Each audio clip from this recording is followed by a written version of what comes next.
आलसी लड़के की कहानी। एक बहुत ही भोला भाला सा आलसी लड़का था। वह कोई काम नहीं करना चाहता था, बस खाना खाता, घूमता और सोते रहता था। एक दिन उसे किसी ने बताया कि एक आश्रम में जहाँ पर कुछ नहीं करना पड़ता है और हर दिन 2 समय का खाना और नाश्ता मिलता है, तुम वहाँ जाकर रहो। उस आलसी लड़के ने सोचा कि ये तो बहुत बढ़िया है और वह आश्रम में जाकर रहने के लिए तैयार हो गया। वह भोला भाला आलसी लड़का अपना सारा सांसारिक जीवन छोड़कर उस आश्रम में जाकर रहने लगा। आश्रम में गुरुजी रहते थे। वह कुछ समय सबको प्रवचन देते। वह आलसी लड़का सुनता था, बाकी समय आराम करता था और फिर भर पेट खाना खाकर सो जाता। ऐसे ही उस लड़के का दिन गुजरता रहा। एक दिन उस आश्रम में कुछ भी नहीं बना। नाश्ते के समय नाश्ता नहीं मिला। उसने सोचा नाश्ता नहीं मिला, भोजन तो मिलेगा। अब भोजन के समय भी उसे भोजन नहीं मिला।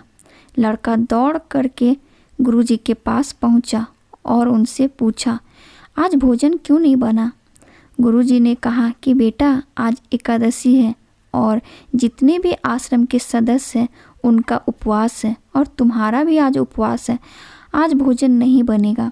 वह लड़का आलसी था और उसे भूख भी बहुत लगता था।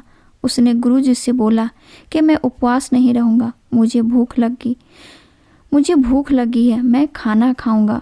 गुरुजी ने बोला, ठीक है, जाओ भंडारे में से सामान ले करके आओ और आश्रम में नहीं, बाहर ले जा करके बना लो, लेकिन याद रखना भोजन बनाने के बाद सबसे पहला भोग भगवान को लगाना और फिर तुम प्रसाद खाना।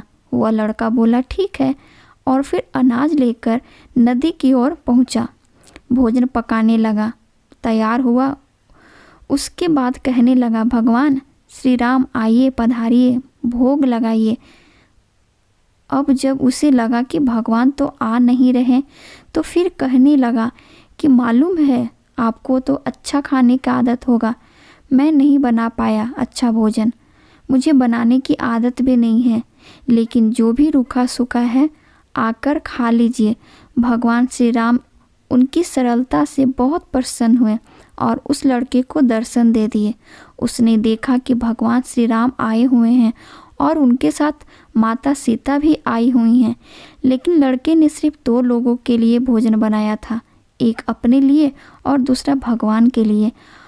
और अब क्योंकि भगवान के साथ माता सीता भी आई हुई थी, तो उसने उस भोजन को माता सीता और भगवान के सामने ग्रहण करने के लिए रख दिया। भगवान श्री राम और माता सीता ने भोजन किया और उसके बाद जब वह जाने लगे तो यह भोला सा आलसी सा लड़का बोला कि प्रभु आप आए, दर्शन दिए, बहुत अच्छा लगा। मुझे खाने के लिए कुछ नहीं मिला, लेकिन कोई बात नहीं, लेकिन आपसे एक विनती है कि अगली बार आप जब भी आइए, कितने लोग आएंगे ये बता दीजिए, ताकि मैं उतने लोगों के लिए भोजन बनाकर रखा रहूँगा। भगवान श्री राम मन ही मन मुस्कुराए और फिर अंतर्ध्यान हो गए। लड़का आश्रम गया, दिन बीतता गया और फिर एकादशी का दिन आया और इस बार उसने 3-4 लोगों के लिए अनाज ले करके खाना बनाने के लिए नदी किनारे पहुंचा और बड़े प्रसन्न से भोजन बनाया और इंतजार करने लगा कि प्रभु आइए और भोग लगाइए। इस बार लड़का देखता है कि भगवान श्री राम पूरा राम दरबार ले करके आए हैं, जैसे माता सीता, लक्ष्मण, भरत, हनुमान जी और सभी लोग आए हैं। लड़के ने 3-4 लोगों का भोजन बनाया था और इस बार भी भोजन कम पड़ गया। लड़के ने निराश होकर भोजन को प्रभु के आगे रख दिया। उन्होंने भोजन किया और फिर चले गए और इस बार भी लड़का फिर से भूखा रह गया। अब लड़का फिर आश्रम गया, दिन बीतता गया और फिर एकादशी का दिन आया और इस बार गुरुजी से कहने लगा कि गुरुजी मुझे इस बार थोड़ा ज़्यादा अनाज चाहिए। गुरुजी सोचने लगे कि यह इतना राशन अनाज का करता क्या है, कहीं इसे बेचता तो नहीं। फिर उन्होंने कहा कि ठीक है, भूख से परेशान रहता है। लड़के ने कहा कि नहीं गुरुजी, मैं भूख से परेशान नहीं रहता हूँ, प्रभु के साथ बहुत लोग आते हैं, उनको भी तो भोजन करना पड़ता है।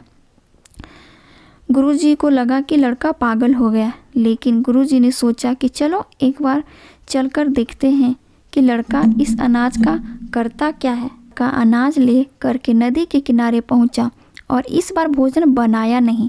उसने सोचा कि प्रभु हर बार ज़्यादा लोगों को लेकर आते हैं, इस बार वह जितने भी आएंगे खुद बना करके भोग लगा लेंगे और फिर प्रेम से प्रभु को बुलाने लगा। गुरुजी ये सब छुपकर देख रहे थे कि ये भोजन तो बनाया नहीं और प्रभु को बुला रहा है, लेकिन लड़के ने देखा कि इस बार प्रभु के साथ बहुत से लोग आए हुए हैं, तो उसने प्रभु के सामने हाथ जोड़कर कहने लगा, प्रभु माफ़ करना, आप बहुत सारे लोग आते हैं, मुझे संख्या पता नहीं होती और मेरी हिम्मत भी नहीं होती कि इतने सारे लोगों के लिए मैं भोजन बनाऊं। आप स्वयं आइए, बनाइए, खाइए और भोग लगाइए। प्रभु मुस्कुराते हैं और अपने साथ आए सभी लोगों के साथ मिल करके भोजन बनाने लगे। गुरुजी ये सब छुप करके देखते हैं और फिर लड़के के पास आ करके कहते हैं कि तुम ये क्या कर रहे हो। लड़का कहता है, गुरुजी आपको दिख नहीं रहा है कि भगवान श्री राम पधार चुके हैं, माता सीता आई हुई है, हनुमान जी आए हैं और भी सभी लोग आए हुए हैं, भोजन बन रहा है। गुरुजी ने बोला कि पागल हो गया है, मुझे तो कुछ नहीं दिख रहा है।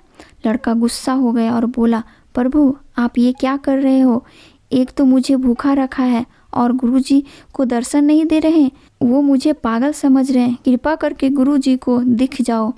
भगवान बोले, नहीं मैं इन्हें नहीं दिख सकता। लड़का बोला, क्यों नहीं दिख सकते, मेरे गुरुजी बहुत महान हैं, बहुत बड़े ज्ञानी हैं, ज्ञानी के दाता हैं।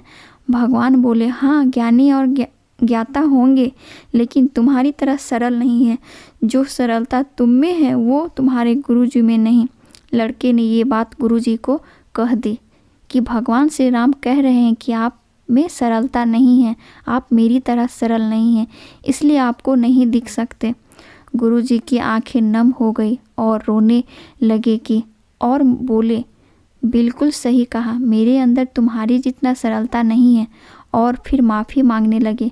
फिर भगवान ने गुरुजी को दर्शन दिए। ये कहानी हमें यह सिखाती है कि जीवन में सरलता सबसे महत्वपूर्ण है। जितने सरल बने रहेंगे उतना जीवन में आगे बढ़ते चले जाएंगे। जब आप सरल होते हैं तो आप खुद भी मुस्कुराते हैं और दूसरों को भी मुस्कुराने की वजह देते हैं।